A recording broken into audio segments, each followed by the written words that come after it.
774-8255. I was talking a little bit before about Pastor Rafael Cruz coming through town today. He's asked him where he's going next from here. He's going back to Texas tonight, and then he's off to New Hampshire, Iowa, and South Carolina. I'd say that's a good use of his time.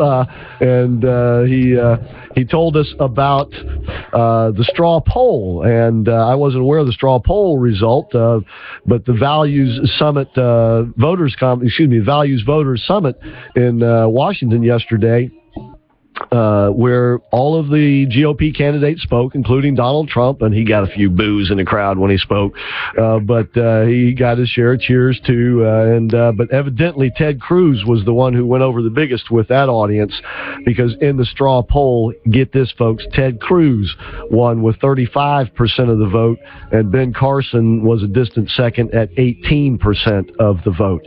And once again, that's the Value Voters Summit from this weekend, and so that demographic obviously is saying they're big time Ted Cruz supporters. And Ben Carson, once again, Ben Carson hanging out there at second place, and so I think that should be telling the Republicans something about this man and his potential should he not win the nomination. Once again, I think Ben Carson would make a great vice president, and I think that even more, and eventually, yes, president.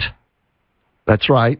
Vice president first for him, and then president, especially when I heard him this morning talking on ABC with Georgie Porgy Stephanopoulos, who stepped out. Old Steppy stepped out, and Aunt Hagatha was back in, and that's Martha Raddatz. And she was asking him about Islam and why Muslims shouldn't be president, and she asked him pretty much point blank, what was it about, and I'm paraphrasing her question now, but what was it about Islam that wasn't compatible with the Constitution? I thought, wow, pretty decent question. And guess what?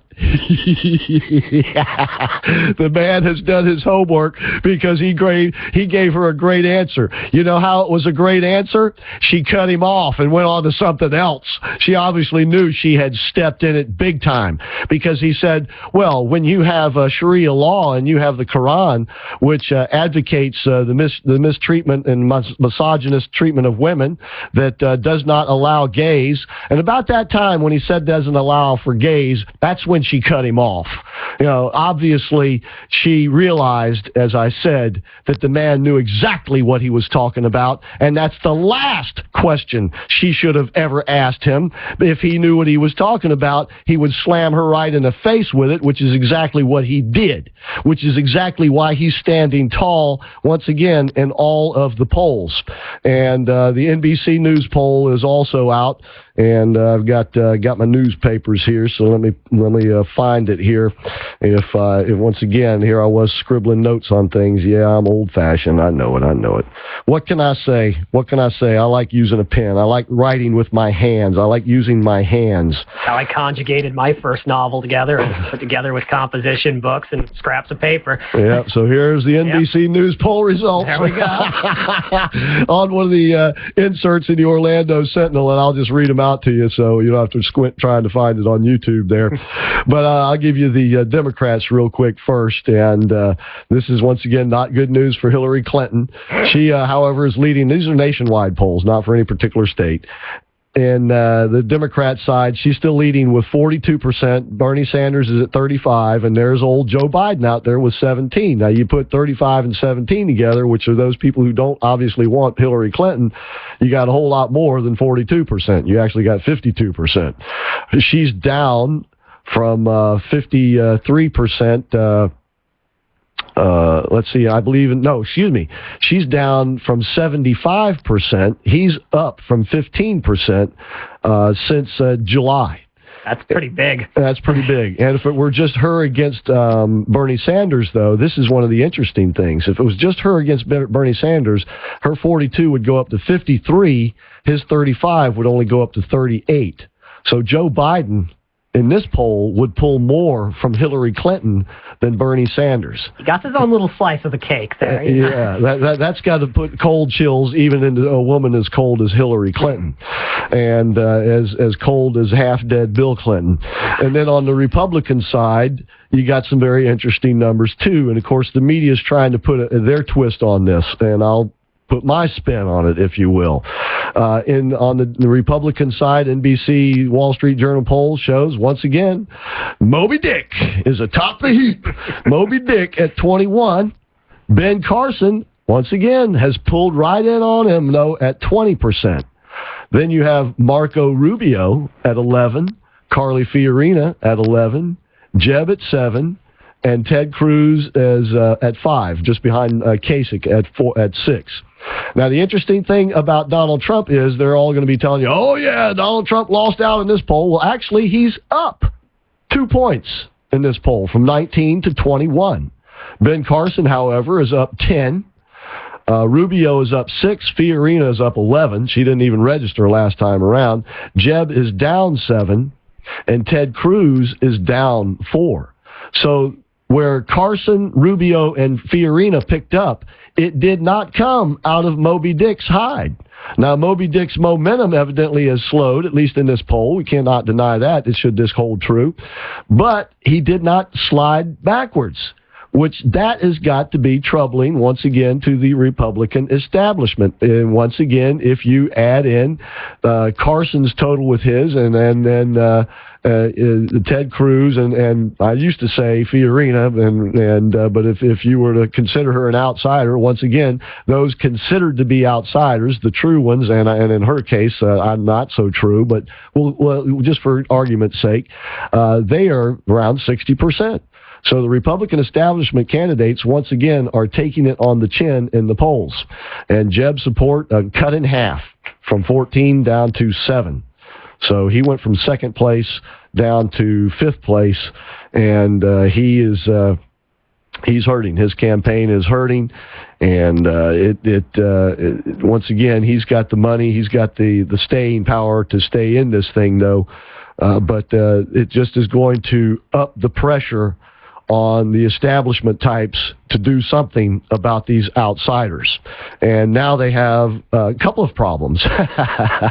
Trump may not even be their biggest problem anymore. It may be Ben Carson, because Ben Carson can sit there and quietly and politely tell you the truth so hard that it gives you a headache if you are a liberal. He's a brain surgeon. and he will give you a brainer, buddy boy, and he will do it in a way that you won't even know it happened until you're already through it, like old Martha today when she asked him why Islam wasn't compatible with the Constitution, like she actually knew anything about it. Well, he told her.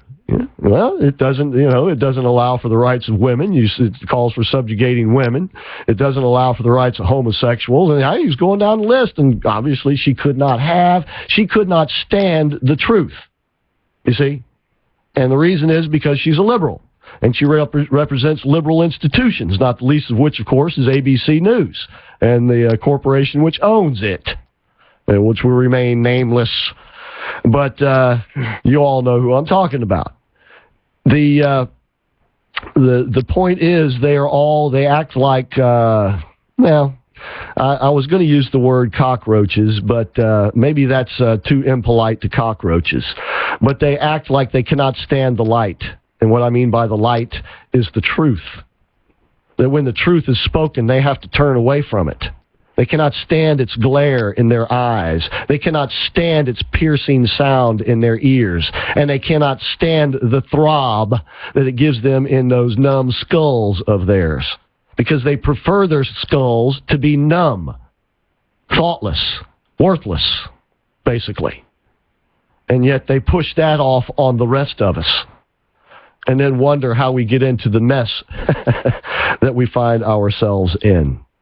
And then you got John Boehner coming out. Oh, poor old John Boehner. He'd been so victimized by them mean old Tea Party types. He couldn't wait to go out today with a few parting shots, and I'm sure he'll have more, not just for the conservatives in his own caucus, but for the likes of Ted Cruz, who he likened again today to a jackass. Even if he didn't say the word, he admitted to saying it before, and that he stands by it.